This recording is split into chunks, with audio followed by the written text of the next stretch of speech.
Hello and welcome to Cavs Daily, your one-stop shop for everything Cavs related and the home for the true Cavalier fan, but not just Cavalier fan.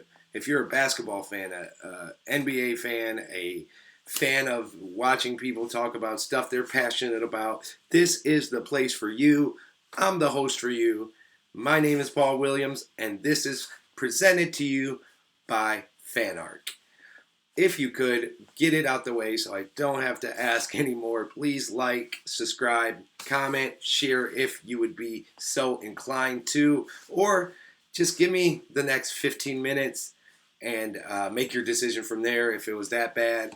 I don't blame you for running away, but if it was enjoyable, if you did get anything good out of it, please consider liking and subscribing and coming along for this journey. I would really appreciate it. And with that, let's get into the first topic of the day, which is, as you can see, talking about who I consider Mr. Clutch. And that is number 10, Darius Garland. The 6'1", now 7-year NBA veteran, came out of Vanderbilt in 2019 as the 5th overall pick and has lived up to the expectations almost right out of the gate. Maybe his rookie year was a little tough, but since then has really been exactly what the Cavs could have ever hoped for out of their future point guard and now present point guard. Darius averaged 21, well, just under 21 points last year, 3 rebounds, 7 assists, and did it on great efficiency, shooting 47% from the field, 40% from 3, and 87% from the free throw line. He was actually the only player in the league to shoot those percentages while averaging at least 20 points a game, which, I mean, that's pretty impressive no matter what. When you're the only player to do something substantial like that, Darius had 40 20-point games last year and was one of only 2 players to average at least 20 points, 6 assists, and shoot 40% from 3, the other being Nikola Jokic from the Denver Nuggets. Garland also won Player of the Week twice last year and made the All-Star game, and a lot of that and a lot of the accolades and recognition he did get was because of his performances when it mattered the most in clutch situations. And that's what we're talking about today. I mean, Darius Garland, ever since I can remember, has been a player that seems to rise when it matters the most. And when we're talking about clutch situations, which is defined by the final 5 minutes of a game that's within 5 points, Darius Garland is one of the best in the league, period. He was the only qualified player that shot at least a 70% true shooting percentage, and he was actually over 70%, just above 71%. He also had the second highest clutch field goal percentage at 53%. He was a plus 90 in the clutch last season, plus 90. If you're getting wins in those clutch games like the Cavs were most of the time, and your plus minus is plus 90, I mean, that just says a ton about what you're bringing to the court when you're out there in these moments. And Darius lived up to that number for sure. And yeah, when you think about how much he had the ball in his hands in those clutch moments, because Donovan did defer a lot, it's pretty ridiculous to think that he shot and so efficiently and played so well. I mean, shooting over 45% from 3 and 53% from the field in clutch situations as a 6'1" point guard is super duper impressive.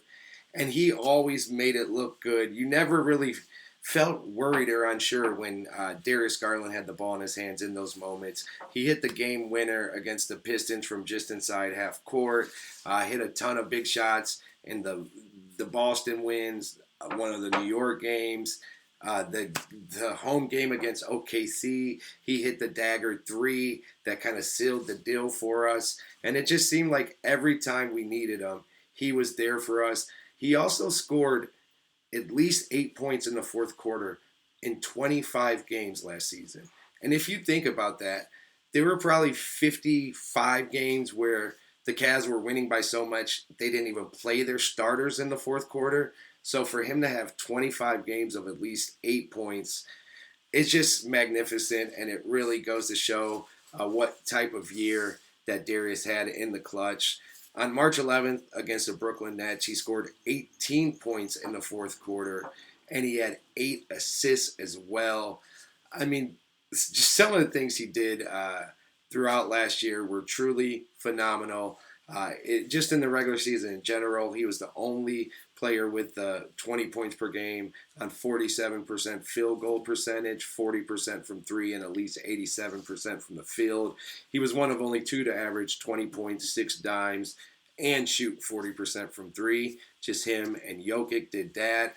And yeah, I mean, he just had a great year, and he was honestly the clutchest player I've seen in a Cavs uniform since Kyrie Irving, and that's no knock on the guys we've had in between then, like Donovan Mitchell.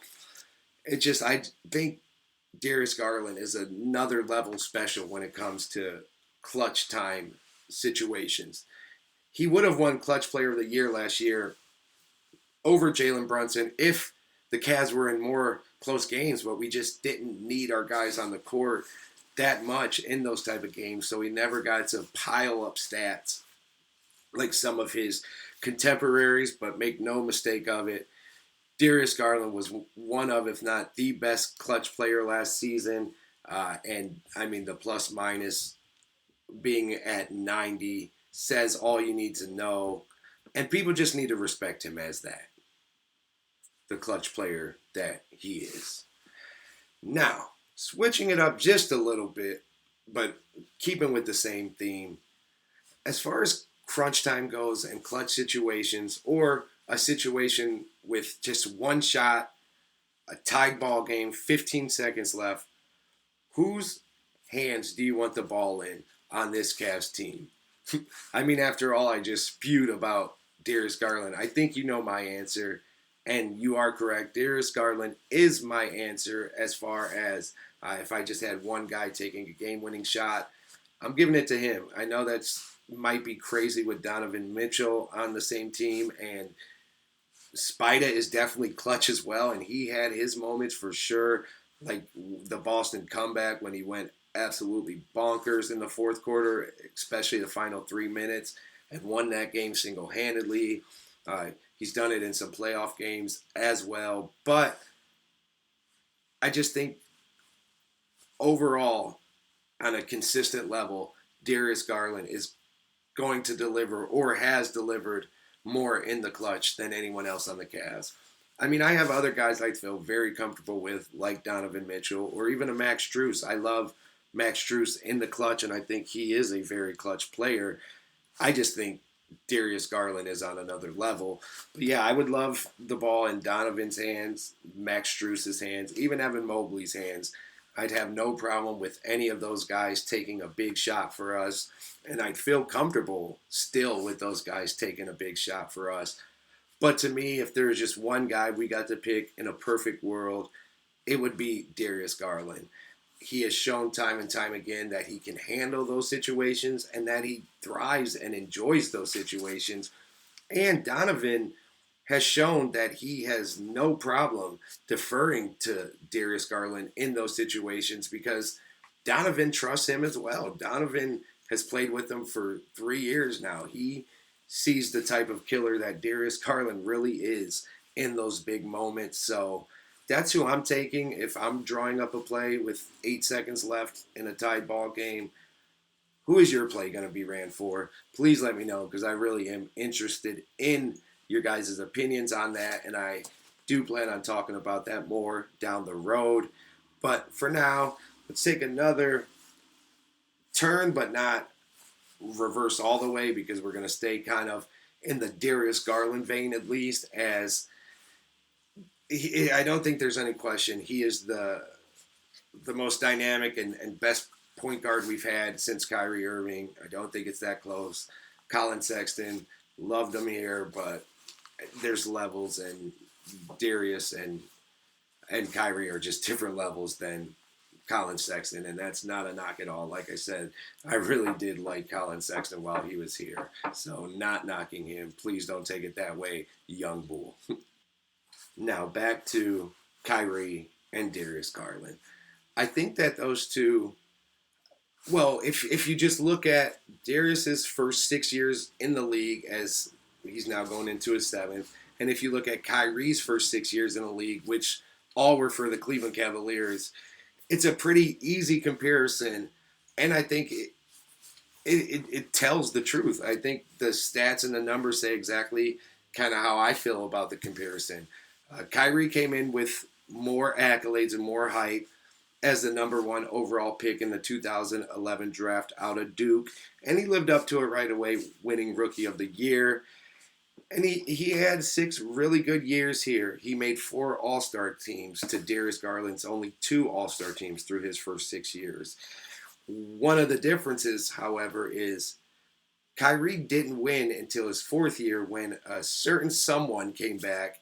Yeah, LeBron came back and brought Kevin Love with him, and with that, a whole new super team, which kind of skews looking back at Kyrie's first 6 years. The 3 previous years before LeBron came, the Cavs never came close to contending with a Kyrie-built team. They, even in his 3rd year, they finally won 30 games, but they were still far and well out of the final playoff spot. So while Kyrie might have had more statistical success early on in his career, it didn't add up to winning.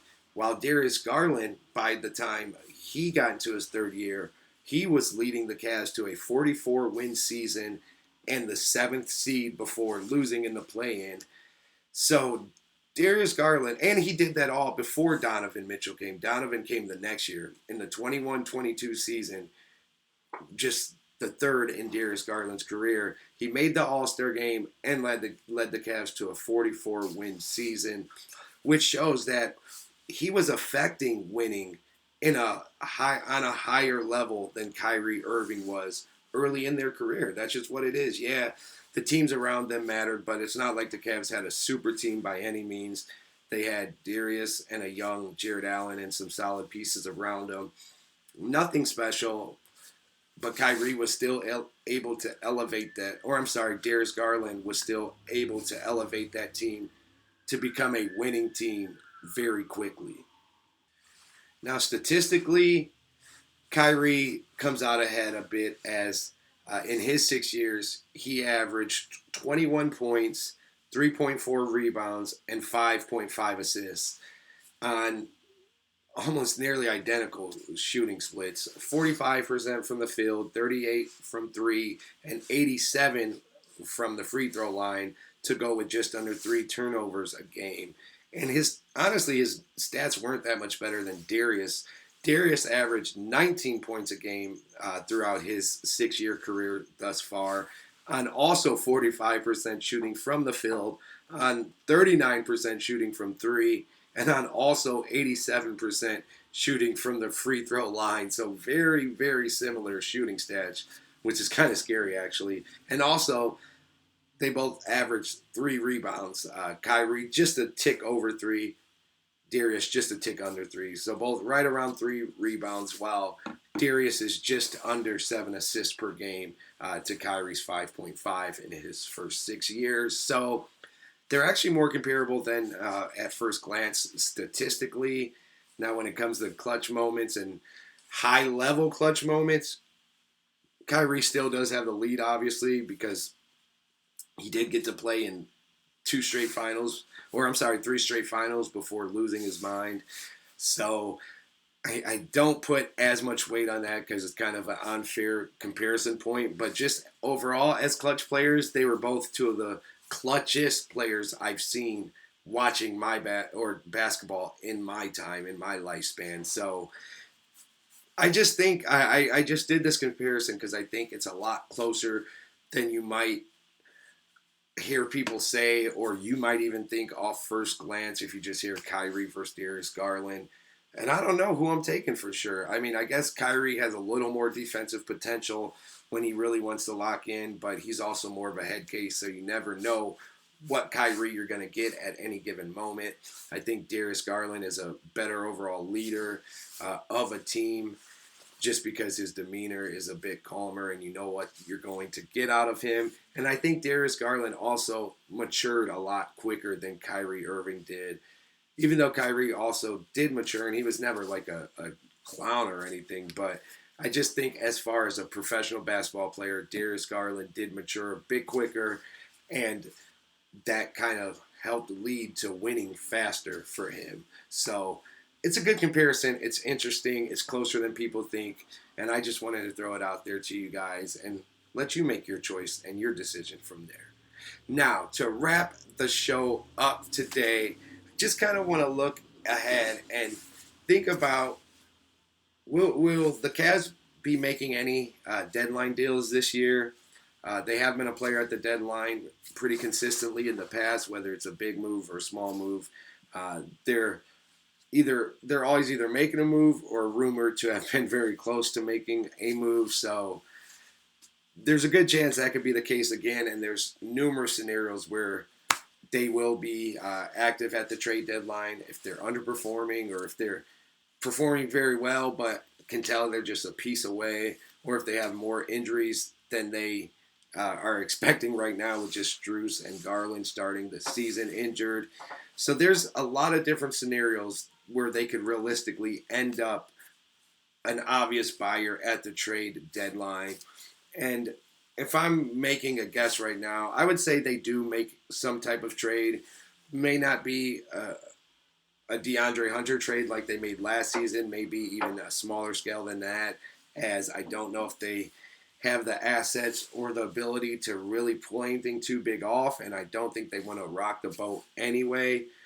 But who knows who could come available by that time, and you never say never when going for a championship. You always keep your options open. That doesn't mean you automatically make a trade, but you also don't automatically scoff at it either. I mean, a lot of different guys that we've mentioned before could come up available in trade, like a Drew Holiday, Jonathan Kuminga, even a Kobe White from the Bulls, a Nick Smith from Charlotte or one of their big men.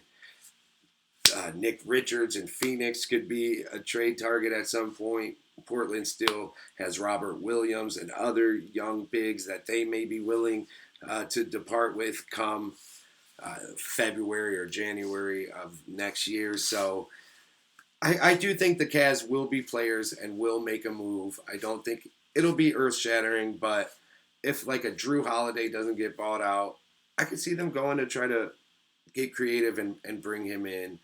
I mean, there are going to be higher level players that also come available. I don't know if the Cavs are going to make a big move like that that'll rock their rotation or make top headlines, but I see us moving around the margins and, yes, making at least one trade to try to improve maybe our 7 through 9 part of the rotation. Maybe not the top bench guys, but a guy that can play some real bench minutes in big games. So that's my take on that.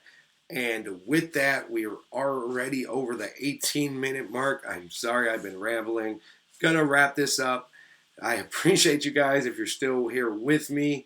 And yeah, please like, subscribe, comment, and come back tomorrow to see what I'm talking about then.